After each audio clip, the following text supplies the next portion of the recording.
everybody. I'm Melisa Nielsen with Waldorf Essentials. So today I thought we would talk about starting a co-op. So starting a co-op. You know, often people will say to me, I would really like a co-op, but nobody in my area does Waldorf. Y'all are wrong. That's all I can say.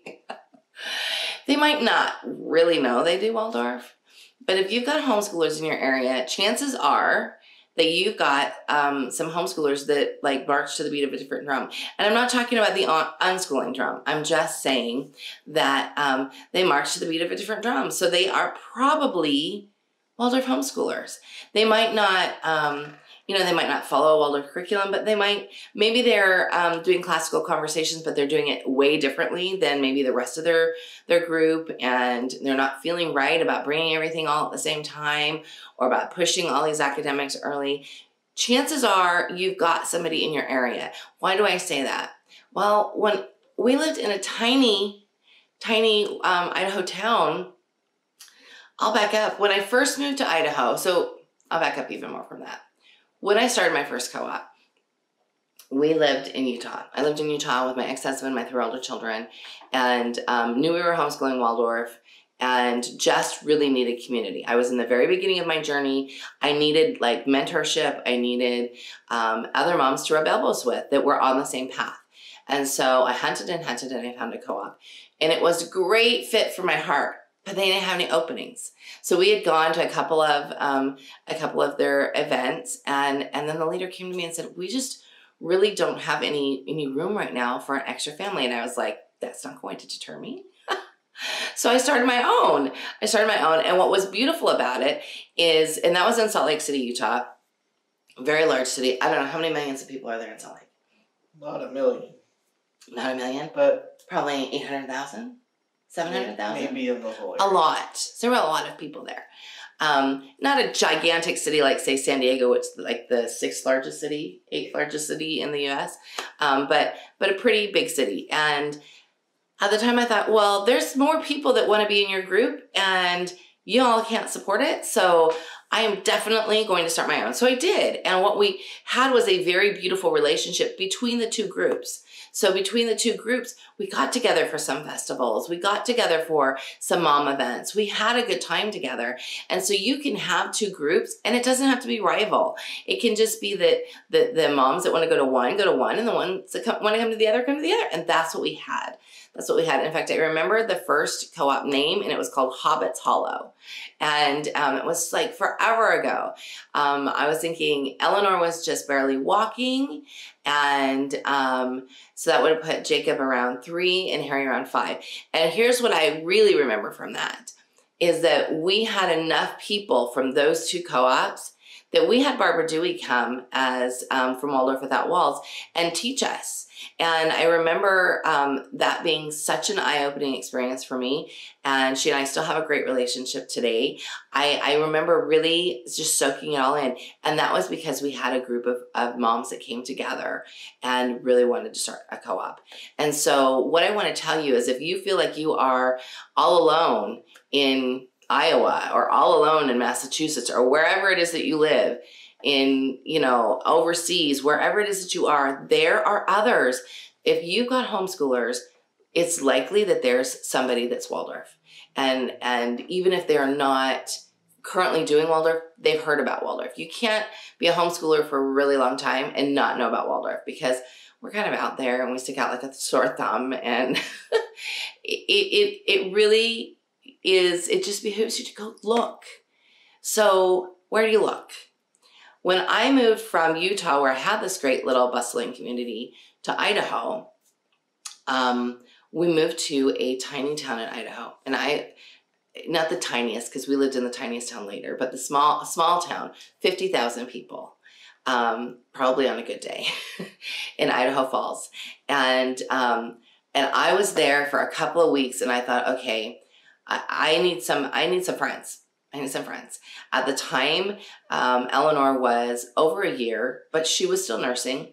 So I decided I was going to, and I had some Leche League certification. So I was doing some lactation work when I lived in Utah.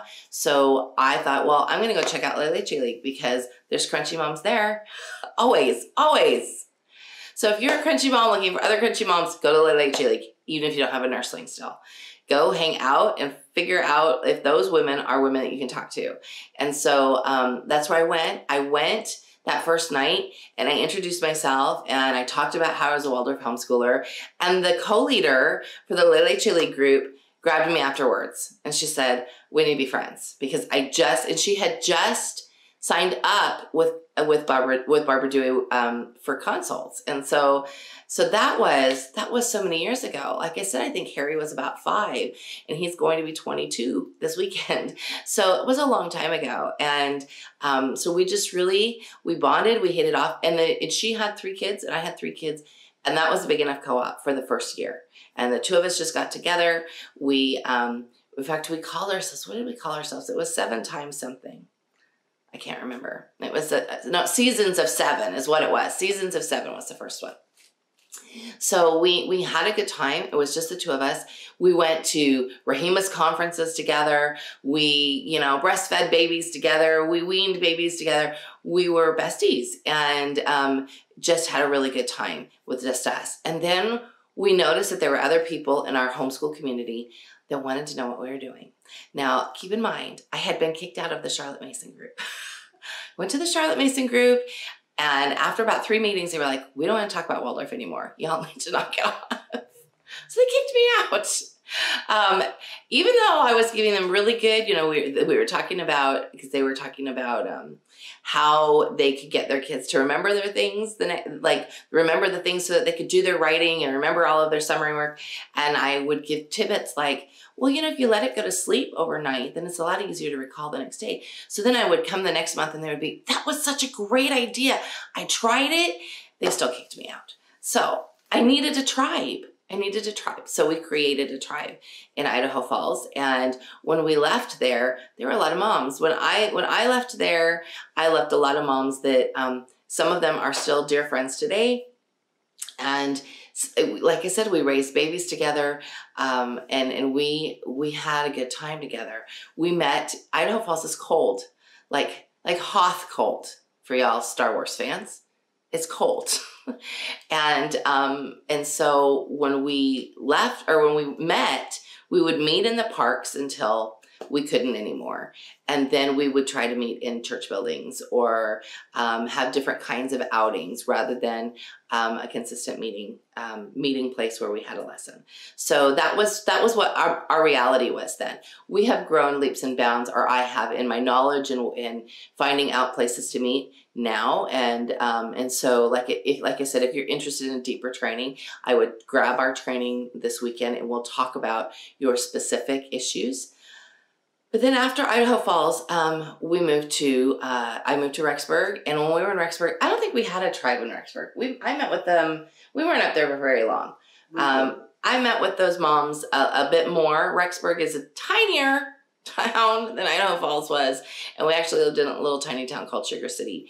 And there were other homeschoolers there. I'm telling you, they're everywhere. And so we just had meetups and play dates when we were there. And we were not there for very long. And then we moved to Salt Lake City again. And when I moved to Salt Lake City, I thought, all right, we've got to get going with a tribe again. So we moved there in September. And that December, we had a spiral walk at our house. Remember that one, dear? That was like, my sons and my husband spent an inordinate amount of time clearing. We had a ½ acre. That house had such possibility. Too bad the landlord was a jerk. But we had a ½ acre and my husband and sons spent this great amount of time clearing it. And we had a beautiful spiral walk. Just as we were laying out all of the pine boughs, because people would say, you can't do it outside. Are you all kidding? I know I'm not the only weird one who does one outside, but we've done one outside always. It's always beautiful to do it outside in the winter when you live in a place with snow. It's also beautiful to do it outside in the winter on the beach when you live in a place where it doesn't snow. But anyway, so we had just laid everything out, had just put the candle in the center, and the snow started to fall. The very first snow of the season. I remember it so vividly. And we probably had, how many people did we have that night? There were probably 20 or 30 people at our house. Oh, yeah. It was busy. It was busy. And from that first night, we started a co-op. And I gathered interest. And we had people that even came that were not, they were sending their children to private school, but came because they wanted a Waldorf school in the area. And so I was just like super excited to have this many people that were interested in Waldorf in a bigger setting. And so we had a good time. It was great. And by that time, people knew who I was. So I had been writing, our Waldorf Essentials curriculum. I started writing it in Idaho Falls and kept writing it when we were in Rexburg. And then our business was going pretty well. So people knew who I was. So I know there was a bit of like, I want to go check out this lady. I know there was a bit of that. But all of those people, many of those people are still friends today. We had so much fun. So much fun. And we were thriving co-op. And then when we left Utah to move to San Diego, I started one again. So yes, I'm in this spot where I can say, hey, I'm starting a co-op. And because of who I am, people just want to know. But I haven't always been in that spot. And now you have the beautiful internet to help you. So what I would do is I would go to your local homeschooling group's page.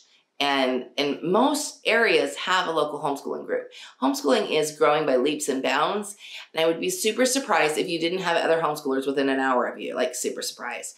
Unless you live in a tiny little town way out, and you might, way out in the tundra of Alaska or Canada. I can't imagine that you don't have somebody near you that's got the same ideas.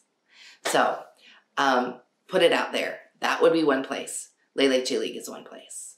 Talk to your midwife. So many people have come to Waldorf Essentials because their midwife told them about our curriculum, which is super funny to me. But I've even had people say, my midwife doesn't use your curriculum, but she knows all about you.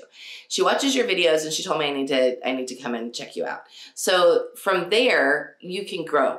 So you want to talk to people that might be interested in Waldorf. And so that might also mean making a flyer and putting it on, putting on the community board at your library or at Whole Foods if you have Whole Foods near you, or at any natural health food store.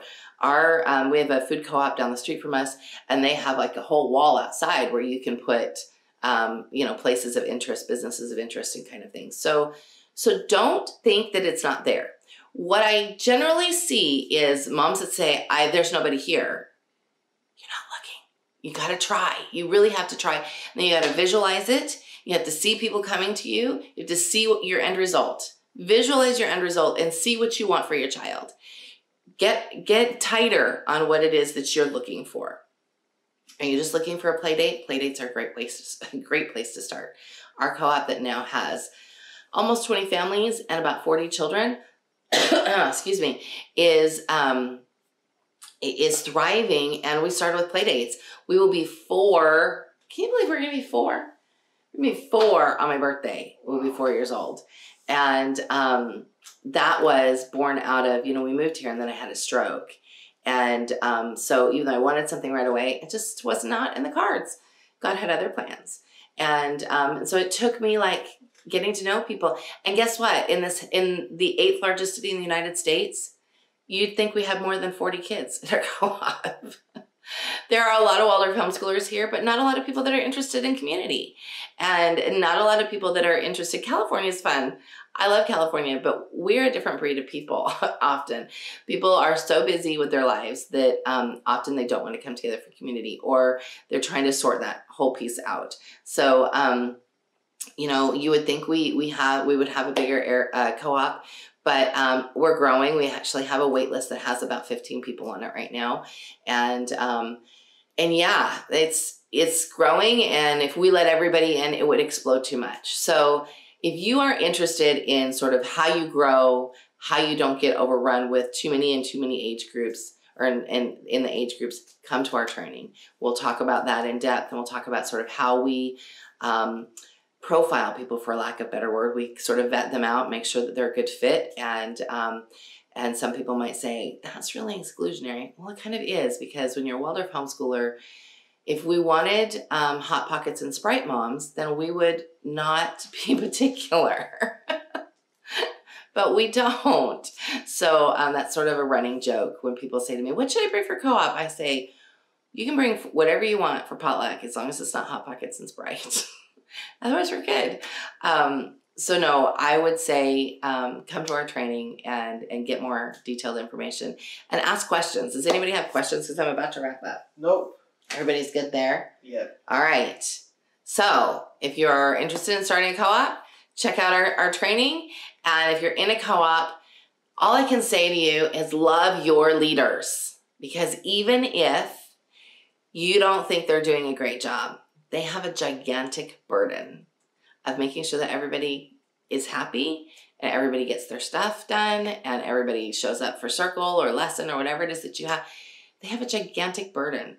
So ask for ways to help before you find ways to be critical, and really look to support your community rather than pulling it apart. Don't do end runs. Don't go behind your co-op leaders' backs. Don't be nitpicky. Ask questions before you get frustrated. And just find ways to help, because I think it's super helpful when everybody can come together. It's honestly so, so beautiful. We just had and we have 2 meetings a year, so I guess that would be a semi-annual meeting at the beginning of January. And I love rubbing shoulders with these women that I wouldn't have known otherwise, just because we just wouldn't have come together otherwise. We live in many different geographic locations across San Diego County, and I stood there in awe. So those of you who are listening that are part of our co-op, I love you all. We have a lot of moms that are in the Waldorf online community that are part of our co-op, and I just am super thankful for all of the shoulders I get to rub every week. And so all I can say is, if you're part of a co-op, tell your leader, text your leader today and say, I appreciate you, because we have a hard job. And I know that all of our co-op members appreciate us. They tell us on a regular basis, and I love them all dearly. You want a situation where you can call and say, I need some help today. And there's another mom that says, I'm coming. And that's really what a true community co-op is. We had a mom in our co-op that just moved. But was getting ready for the move, and I think she's actually moving today. And like 2 weeks ago, she just broke down and said, I'm just overwhelmed. I need some help. And I said, well, I got you covered. Texted all of our co-op moms. There's about 16 people on our text list. And she had about 5 moms step forward and say, when can I take your child? And so we were able to really help her. That's what true community is all about. So work together to find it. And if you don't have it, create it. You can. It's possible. All right, you guys, have a wonderful week. Next week, we are talking about learning in a co-op. But again, it's going to be light. So if you really want deep conversation on these topics, our training this coming Saturday on the 19th is where you want to be.